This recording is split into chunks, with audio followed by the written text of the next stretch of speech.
Hello' everyone ষ্টুডিজ আছামৰ নতুন এটা ভিডিঅ'লৈ সকলোকে স্বাগতম জনাইছোঁ। বৰ্তমান সময়ত প্ৰজ্ঞান ভাৰতীয় স্কুটিক লৈ বহুতো স্কেম চলি আছে।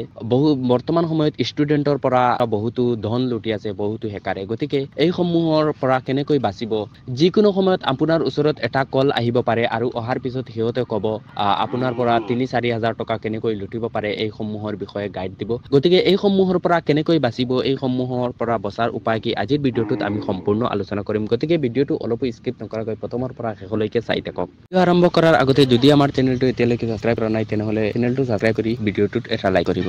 আপুনিও এইচএছ এক্সাম দিয়াৰ পিছত নিশ্চয় আপোনাৰ ওচৰত এটা কল আহিছিল, যিটো অহাৰ পিছত কলটোত সিহঁতে কৈছিল যে আপোনাক এনেকুৱা জব দিম, এনেকুৱা ইনকাম কৰিব পাৰিবা, এতিয়া আপুনি ২,০০০ দি ৰেজিষ্ট্ৰেশ্যন কৰা। এই কলটো গুৱাহাটীৰ বা যিকোনো অসমৰ যিকোনো ঠাইৰ পৰা আহিছিল। পিছত এনেকুৱা বহুতো মানুহ গৈছিল, ৰেজিষ্ট্ৰেশ্যন ২,০০০, ৩,০০০ দি ৰেজিষ্ট্ৰেশ্যন কৰি ইণ্টাৰভিউৰ কাৰণে গৈছিল। পিছত এইবোৰ ফ্ৰড আছিল, ইহঁতক কোনো জব দিয়া নাছিল। ২ দিন ৩ দিন যোৱাৰ পিছত সিহঁতে ৩-৪ হাজাৰ ৫ হাজাৰ টকা লৈ এদিন দুদিন ৰাখি পিছত ঘৰলৈ ঘূৰাই দিছিল। এনেকুৱা বহুতৰ লগত হৈছিল। মোৰ ওচৰত বহুতো কল আহিছিল। মই এইবিলাক পিছত তেখেতক মই এইবোৰ বুজাই দিছোঁ যে এইবোৰ ফ্ৰড হয়। আপুনি যিটো আৰ্ণ কৰিবা সেইটোৰ মতো নহয়। গতিকে এতিয়া আপোনাৰ স্কুটিৰ ক্ষেত্ৰত বহুতো কল আহিব পাৰে। এনেকুৱা অসমৰ যিকোনো ঠাইৰ পৰা যিকোনো হেকাৰে আপোনাক কল কৰি ক'ব যে আপোনাৰ মেৰিট লিষ্টত নাম নাহে, আপুনি এতিয়া ২,০০০ দি ৰেজিষ্ট্ৰেশ্যন কৰক, আপুনি এতিয়া ২,০০০ টকা দিয়ক বা ৫,০০০ টকা দিয়ক। দিয়াৰ পিছত আপোনাৰ মেৰিট লিষ্টত নাম আহিব।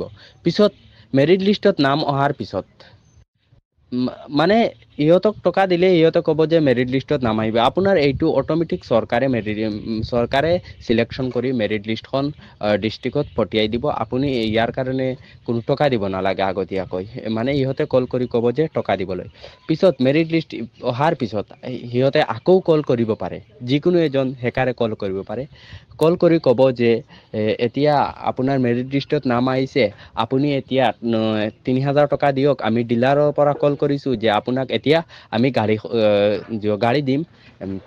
তেনেকুৱা আপোনাক আকৌ কল কৰিব পাৰে। গতিকে এইবোৰ কলৰ পৰা বাচি থাকিব আৰু এইবোৰ কল আহিলে এইবোৰ কল কাটি দিব, নহ'লে যিকোনো এজন জনা শুনা মানুহৰ ওচৰত যাব বা আপুনিও ক'ব যে মই এনেকুৱা আগতীয়াকৈ টকা নিদিওঁ, মোৰ ৰেজিষ্ট্ৰেশ্যন কৰিব নালাগে, মেৰিট লিষ্টত নাম আহিছে, মোক স্কুলৰ টিচাৰ্ছসকলেহে স্কুটিখন দিব। গতিকে এনেকুৱা কাৰো লগত কল কৰি অনলাইনত টকা নিদিব।